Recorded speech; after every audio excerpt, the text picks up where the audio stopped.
प्रचंड मोठा दुष्काळ आपल्या मराठवाड्यामध्ये आणि महाराष्ट्रात पडला आणि या दुष्काळाच्या काळामध्ये जलयुक्त शिवार सारखी योजना आपण सुरू केली।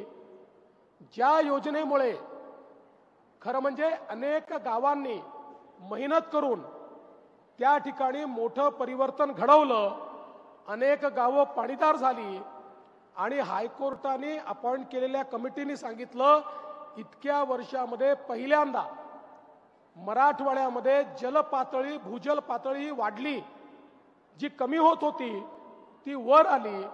पण त्याच वेळी आमच्या असं लक्षात आलं की मराठवाड्याला कायम दुष्काळमुक्त करायचं असेल तर जलसंधारणाची कामं तर करावीच लागतील, पण त्यासोबत जोपर्यंत पश्चिमी वाहिन्यांचं पाणी, जे पाणी थेट समुद्रात वाहून जातं, आपल्याला माहिती आहे पश्चिमी घाट जो आहे या घाटावर अशा नद्या आहेत की ज्याचं पाणी हे थेट पश्चिम वाहिनी होऊन समुद्रामध्ये जातं।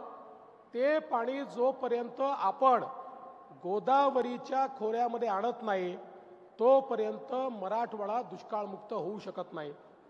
आणि या ठिकाणी खरं म्हणजे बाळासाहेब विखे पाटील यांनी त्या काळामध्ये एक मोठी जलपरिषद घेतली होती आणि त्या जलपरिषदेच्या माध्यमातून या संदर्भातली संकल्पना मांडली होती, पण त्या संकल्पनेवर कुठली कारवाई झाली नाही।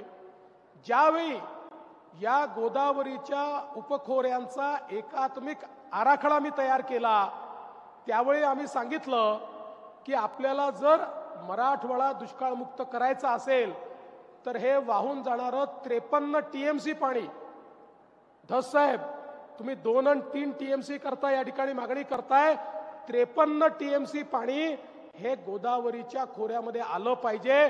ते जर गोदावरीच्या खोऱ्यामध्ये आलं तर मराठवाड्याच्या या पिढीने दुष्काळ बघितला, पण पुढची पिढी दुष्काळ पाहणार नाही।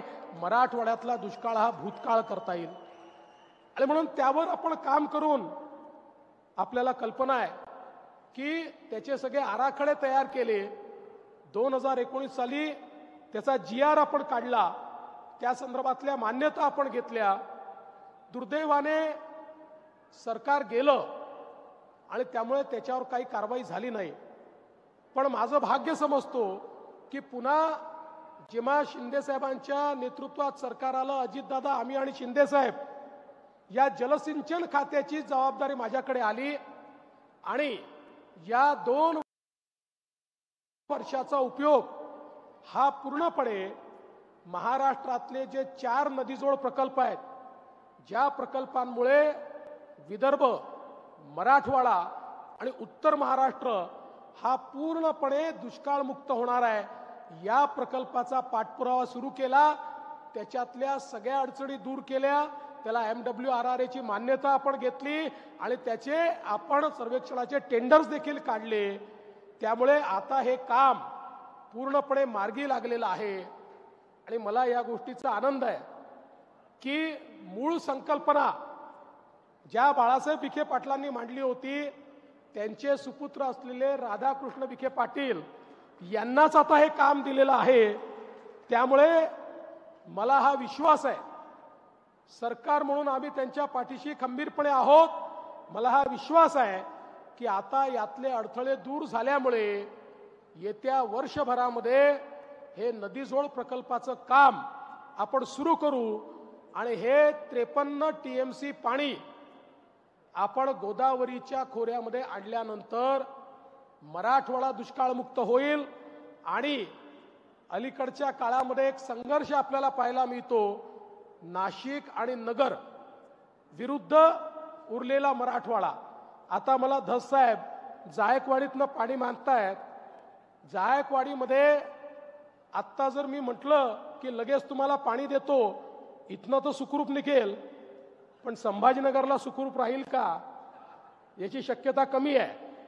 पण मी तुम्हाला हे सांगतो की हे जे पाणी आपण आणतोय त्याच्यानंतर जायकवाडीत इतकं पाणी येणार आहे की जायकवाडीचं पाणी तुम्हाला द्यायला कोणी नाही म्हणणार नाही। आणि तसंही ही सगळी कामं जर करायची असतील तर त्याला तेवढा कालावधी लागणारच आहे. आणि म्हणून तुम्ही काळजी करू नका. आपण